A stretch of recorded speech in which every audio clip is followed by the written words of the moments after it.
Hi, and thanks for joining me today. This is my third session with my AI coach. Today, I want to look back at my marathons and what I can learn from those programs and about the marathon running itself. Now, I've done 36 marathons, and the standout thing is, they are all over the world and at home here in Scotland, but they are all about combining a target with a holiday and bringing those two things together, getting fit, getting ready for a holiday, being my best for going away, and then enjoying my holiday and making it part of an event, and then celebrating after the event with probably too much drinking and overeating. So that leads into a period of detraining. So that cycle is you could argue that it's periodic training, but that would be very generous. So I think the number one lesson is breaking that detraining cycle. I think that if I do and could running another marathon, it just needs to be the beginning of my longevity program and not a target that leads to another long period of inactivity afterwards. So, my marathon programs have been also clumped a little bit, beginning in the late 1990s through to 2003, 2004. That was a very good period for me from a point of view of fitness. But I was living in New York, and it was a troublesome time in 2000 to 2001. But you can see my times there not particularly fast.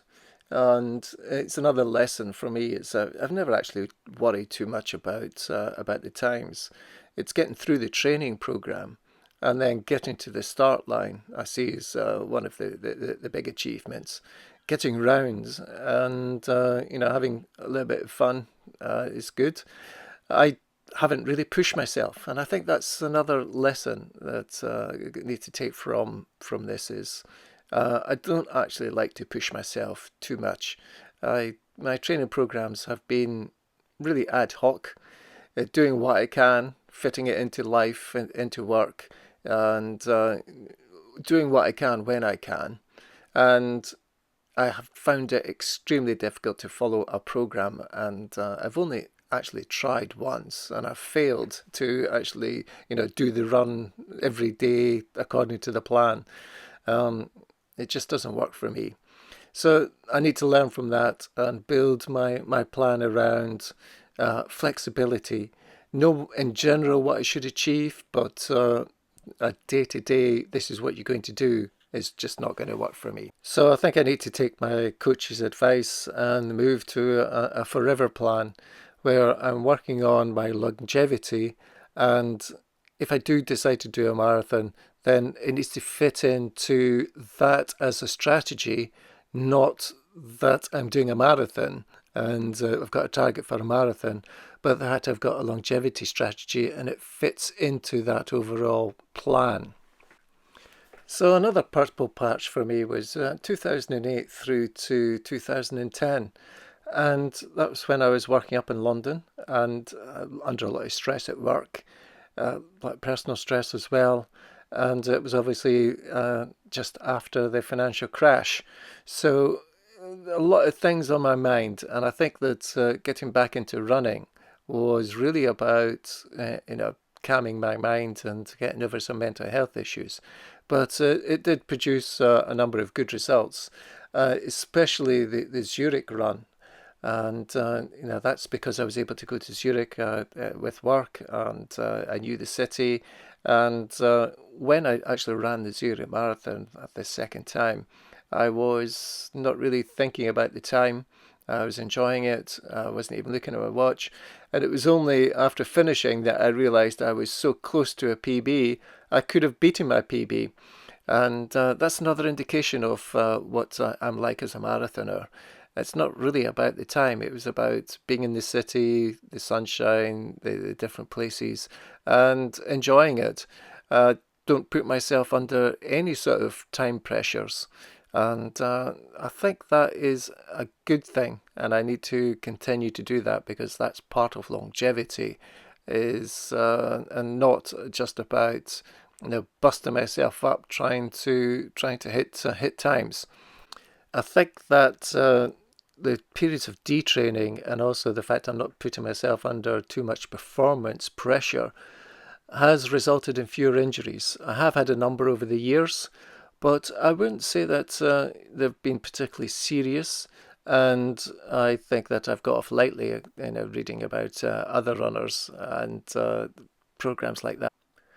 So I did my last marathon in 2019, and I did actually get injured just before the Manchester Marathon and had a sore foot going around that. And it turned out to be one of my slowest marathons ever. And might have put me off for a while, but obviously COVID hit, and that's another reason why it's been over 5 years now since my last marathon. But from an age-related point of view, Edinburgh Meadows was not too bad at 4:24, and then a month later Nottingham. But the standout ones here really are, the Aberfeldy one in 2017, and then the Rannoch one in 2018, both my local marathons. North Perthshire one was a really good performance, and I really enjoyed that marathon. And I set a number of PBs for various distances on Strava, which still refer back to that marathon. But the standout one for me is Rannoch, because I really put in the effort, and the target was not to go fast or anything like that. My target was actually to out-train myself and make sure that Rannoch was the best marathon I'd ever trained for, and that was the case. And it allowed me to beat 4 hours, which I was extremely pleased with. And that is the big lesson that I need to learn. Is it's The marathon is about the training, and if I do run another marathon this year, I need to commit, as I did back then, to have the best ever training program.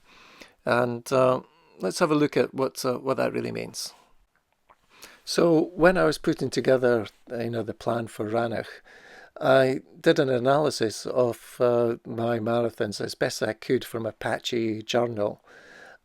And you can see the two red lines here are what the sort of a standard book would come up with for a beginner's mileage and an intermediate's mileage. And you can see that I've only ever really beaten being a beginner a few times, and I've never really made it up to intermediate. I think that there needs to be a target for me for 2025 is actually beat an intermediate level.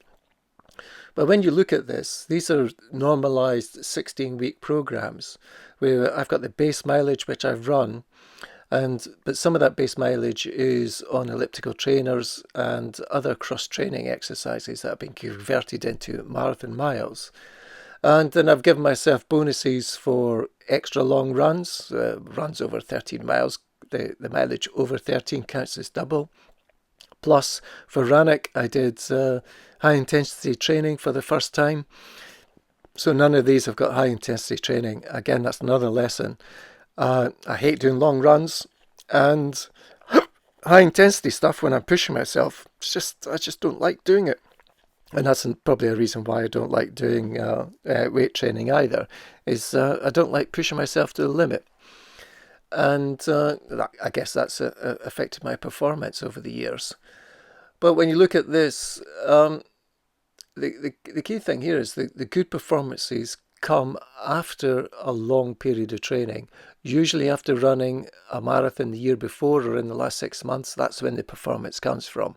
So it's consistency that is the message here.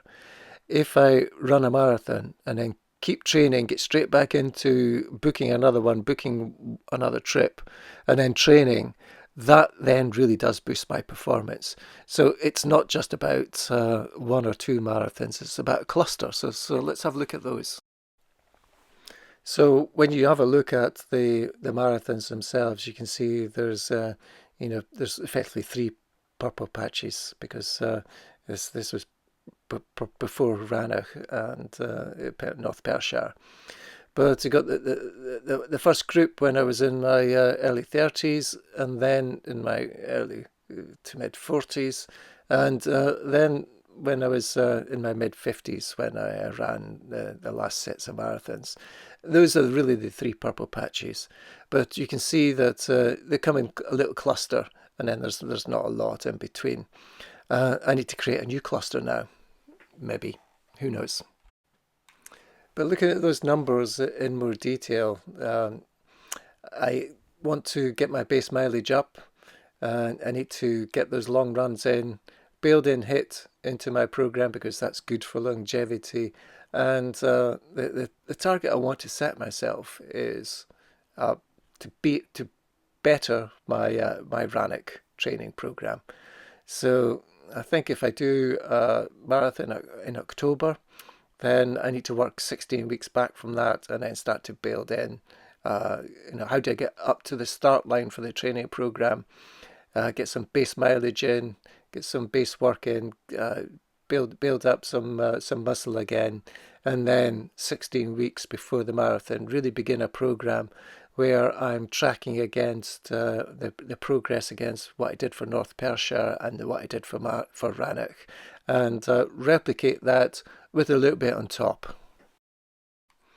I do give myself a bit of a bonus for getting my weight down. I like to think that 70 kilos is good for me. But really, if I've got a good muscle tone, then it should be 72, 73.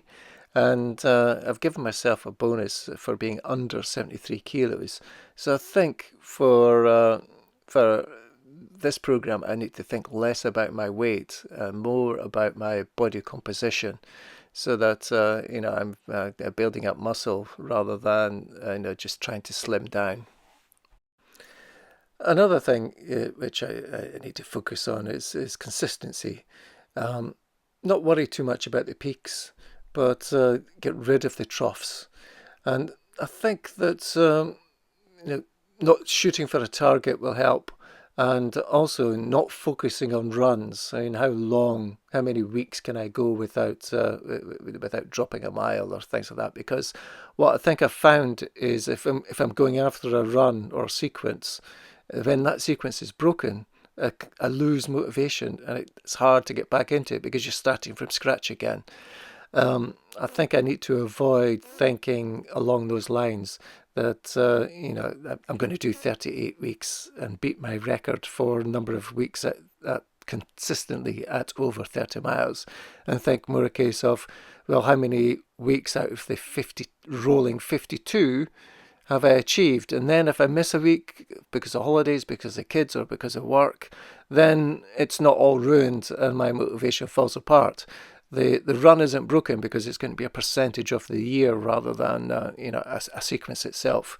That's a big lesson I've taken from my journal.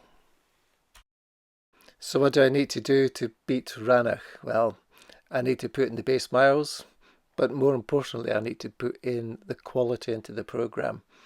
So mile repetitions, HIIT. I only ever tried the Yazoo 800 a couple of times, and that was really, really tough. Running a mile as fast as I can, and doing more core. But those long miles, those big runs, 22 miles, 23 times 18, 16 and 13, I'm going to struggle. That's going to be tough to get the motivation to get out and pound the street for those lengths of times. And the lesson from North Perthshire was a detailed diary. Keep better records, day-to-day records, rather than just a weekly summary, and really think about concentrating a lot on what's happening on a day-to-day basis, so I can fit things in, get motivated, stay motivated, and really have a mindful approach to how I'm going to achieve longevity, and can I do another marathon. Another lesson from Aberfeldy is to be mindful about what I eat. But this time, I think it's not just about reducing calorie intake. It's also about being very mindful about protein and building up muscle, building up the muscle in my legs, building up my shoulders again. I think that for my longevity and for a marathon program, that has to be a big priority. So that's where I'm going to leave it for today. But I can't lose sight of the fact that I cannot let myself just get wrapped up into I'm going to run another marathon. I need to really think about what Peter Attia calls the centenarian decathlon and longevity. It's not just another marathon. It needs to be longevity and perhaps multiple marathons. Who knows? But thank you very much for listening, and I'll talk to you again soon. Thanks. Bye.